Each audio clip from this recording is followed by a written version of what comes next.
ನಮಸ್ಕಾರ ಸ್ನೇಹಿತರೆ. ಪಾಕ್ ವಿರುದ್ಧ ಮೊದಲ ಟೆಸ್ಟ್ ಪಂದ್ಯ ಗೆದ್ದ ಬಾಂಗ್ಲಾ ಪಡೆ ಬಳಿಕ ಬದಲಾಯಿತು WTCನ ಸಂಪೂರ್ಣ ಪಾಯಿಂಟ್ಸ್ ಟೇಬಲ್. ವಿಶ್ವ ಟೆಸ್ಟ್ ಚಾಂಪಿಯನ್ಶಿಪ್ ಆವೃತ್ತಿಯಿಂದ ಹೊರಬಿದ್ದಿತ್ತು ಪಾಕ್ ತಂಡ. ಹಾಗಾದರೆ ಸುದ್ದಿಯ ಸಂಪೂರ್ಣ ಮಾಹಿತಿ ಏನು? ಅಷ್ಟಕ್ಕೂ ಪಾಕ್ ವಿರುದ್ಧ ಬಾಂಗ್ಲಾ ತಂಡವು ಮೊದಲ ಟೆಸ್ಟ್ ಪಂದ್ಯ ಗೆದ್ದ ಬಳಿಕ ಬಿಡುಗಡೆಯಾಗಿರುವ WTCನ ಹೊಸ ಪಾಯಿಂಟ್ಸ್ ಟೇಬಲ್ ಪಟ್ಟಿ ಹೇಗಿದೆ ಗೊತ್ತಾ? ಹೀಗೆ ಇದರೆಲ್ಲದರ ಬಗ್ಗೆ ಇವತ್ತಿನ ಈ ಒಂದು ವಿಡಿಯೋದಲ್ಲಿ ಕಂಪ್ಲೀಟ್ ಆಗಿ ತಿಳಿಸ್ಕೊಡ್ತಾ ಹೋಗ್ತೀನಿ. ಆದ್ದರಿಂದ ದಯವಿಟ್ಟು ಈ ವಿಡಿಯೋವನ್ನ ಕೊನೆವರೆಗೂ ನೋಡಿ ಸ್ನೇಹಿತರೆ. ಆದರೆ ಅದಕ್ಕಿಂತಲೂ ಮುನ್ನ ನೀವು ಕೂಡ ಟೀಮ್ ಇಂಡಿಯಾದ ಅಭಿಮಾನಿಗಳಾಗಿ ಈ ವಿಡಿಯೋವನ್ನ ನೋಡುತ್ತಿದ್ದರೆ ತಪ್ಪದೆ ಈ ಕೂಡಲೇ ಈ ವಿಡಿಯೋಗೊಂದು ಲೈಕ್ ಮಾಡಿ. ಹೌದು ಸ್ನೇಹಿತರೆ, ಪಾಕಿಸ್ತಾನದ ರಾವಲ್ಪಿಂಡಿಯಲ್ಲಿ ನಡೆದ ಪಾಕಿಸ್ತಾನ ಹಾಗೂ ಬಾಂಗ್ಲಾ ನಡುವಿನ ಮೊದಲ ಟೆಸ್ಟ್ ಪಂದ್ಯವನ್ನ ಬಾಂಗ್ಲಾ ತಂಡವು ಭರ್ಜರಿಯಾಗಿ 10 ವಿಕೆಟ್ಗಳಿಂದ ಗೆದ್ದುಕೊಳ್ಳುವ ಮೂಲಕ ಸರಣಿಯಲ್ಲಿ 1-0 ಅಂತರದ ಮುನ್ನಡೆಯನ್ನ ಪಡೆದುಕೊಂಡಿದೆ ಸ್ನೇಹಿತರೆ. ಈ ಒಂದು ಪಂದ್ಯದಲ್ಲಿ ಟಾಸ್ ಗೆದ್ದು ಮೊದಲು ಬ್ಯಾಟಿಂಗ್ ಮಾಡಿದ ಪಾಕಿಸ್ತಾನ ತಂಡವು ತನ್ನ ಮೊದಲ ಇನ್ನಿಂಗ್ಸ್ ನಲ್ಲಿ 6 ವಿಕೆಟ್ ನಷ್ಟಕ್ಕೆ 448 ರನ್ ಗಳಿಸಿ ಡಿಕ್ಲೇರ್ ಘೋಷಣೆ ಮಾಡಿತ್ತು. ತಂಡದ ಪರ ಮೊಹಮ್ಮದ್ ರಿಜ್ವಾನ್ ರವರು ಅಜೇಯ 171 ರನ್ ಬಾರಿಸಿದರು.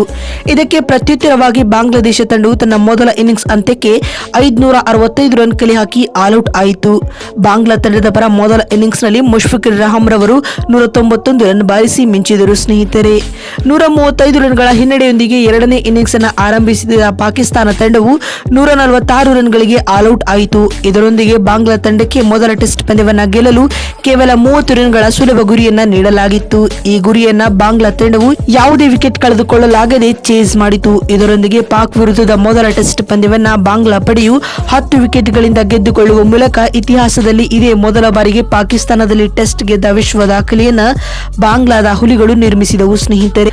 ಮತ್ತು ಇದೀಗ ಪಾಕಿಸ್ತಾನ ವಿರುದ್ಧ ಬಾಂಗ್ಲಾ ತಂಡವು ಮೊದಲ ಟೆಸ್ಟ್ ಪಂದ್ಯ ಗೆದ್ದ ಬಳಿಕ ಬಿಡುಗಡೆಯಾಗಿರುವ WTCನ ಹೊಸ ಹಾಗೂ ಲೇಟೆಸ್ಟ್ ಪಾಯಿಂಟ್ಸ್ ಟೇಬಲ್ ಪಟ್ಟಿ ಯಾವ ರೀತಿಯಾಗಿದೆ ಅಂತ ನೋಡ್ತಾ ಬರುವುದಾದರೆ, ಮೊದಲ ಸ್ಥಾನದಲ್ಲಿ ನಮ್ಮ ಭಾರತ ತಂಡವಿದ್ದು ಆಡಿದ 9 ಪಂದ್ಯಗಳಿಂದ 74 ಅಂಕಗಳನ್ನು ಕಲೆ ಹಾಕಿ ಅಂಕಪಟ್ಟಿಯಲ್ಲಿ ಮೊದಲ ಸ್ಥಾನದಲ್ಲಿದೆ. ಎರಡನೇ ಸ್ಥಾನದಲ್ಲಿ ಆಸ್ಟ್ರೇಲಿಯಾ ತಂಡವಿದ್ದು ಆಡಿದ 12 ಪಂದ್ಯಗಳಿಂದ 90 ಅಂಕಗಳನ್ನು ಸಂಪಾದಿಸಿಕೊಂಡು ಎರಡನೇ ಸ್ಥಾನದಲ್ಲಿದೆ. ಇನ್ನು ಮೂರನೇ ಸ್ಥಾನದಲ್ಲಿ ನ್ಯೂಜಿಲೆಂಡ್ ತಂಡವಿದ್ದು ಆಡಿದ 6 ಪಂದ್ಯಗಳಿಂದ 36 ಅಂಕಗಳನ್ನು ಕಲೆ ಹಾಕಿ ಮೂರನೇ ಸ್ಥಾನದಲ್ಲಿದ್ದರೆ, ನಾಲ್ಕನೇ ಸ್ಥಾನದಲ್ಲಿ ಇಂಗ್ಲೆಂಡ್ ತಂಡವಿದ್ದು ಆಡಿದ 14 ಪಂದ್ಯಗಳಿಂದ ಕೇವಲ 69 ಅಂಕಗಳನ್ನು ಕಲೆ ಹಾಕಿ 4ನೇ ಸ್ಥಾನದಲ್ಲಿದೆ ಸ್ನೇಹಿತರೆ. ಮತ್ತು 5ನೇ ಸ್ಥಾನದಲ್ಲಿ ಶ್ರೀಲಂಕಾ ತಂಡವಿದ್ದು ಆಡಿದ 5 ಪಂದ್ಯಗಳಿಂದ 24 ಅಂಕಗಳನ್ನು ಕಲೆ ಹಾಕಿ 5ನೇ ಸ್ಥಾನದಲ್ಲಿದ್ದರೆ, 6ನೇ ಸ್ಥಾನದಲ್ಲಿ ಬಾಂಗ್ಲಾದೇಶ ತಂಡವಿದ್ದು ಆಡಿದ 5 ಪಂದ್ಯಗಳಿಂದ 24 ಅಂಕಗಳನ್ನು ಸಂಪಾದಿಸಿಕೊಂಡು 6ನೇ ಸ್ಥಾನದಲ್ಲಿದೆ ಸ್ನೇಹಿತರೆ. ಮತ್ತು 7ನೇ ಸ್ಥಾನದಲ್ಲಿ ಸೌತ್ ಆಫ್ರಿಕಾ ತಂಡವಿದ್ದು ಆಡಿದ 6 ಪಂದ್ಯಗಳಿಂದ 28 ಅಂಕಗಳನ್ನು ಕಲೆ ಹಾಕಿ 7ನೇ ಸ್ಥಾನದಲ್ಲಿದೆ ಅಂತಾನೆ ಹೇಳಬಹುದು.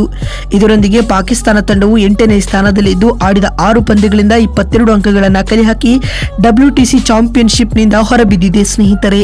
ಭಾರತ ತಂಡವು ಬಹುತೇಕವಾಗಿ ವರ್ಲ್ಡ್ ಟೆಸ್ಟ್ ಚಾಂಪಿಯನ್ಶಿಪ್ ನ ಫೈನಲ್ಗೆ ಮತ್ತೊಮ್ಮೆ ಎಂಟ್ರಿ ಕೊಟ್ಟಿದೆ. ಇದರೊಂದಿಗೆ ಸತತ 3ನೇ ಬಾರಿಗೂ ಫೈನಲ್ ತಲುಪಿದ ಮೊದಲ ತಂಡ ಎಂಬ ವಿಶ್ವ ದಾಖಲೆಯನ್ನ ನಮ್ಮ ಟೀಮ್ ಇಂಡಿಯಾ ನಿರ್ಮಿಸಿತು ಅಂತ ಹೇಳಬಹುದು.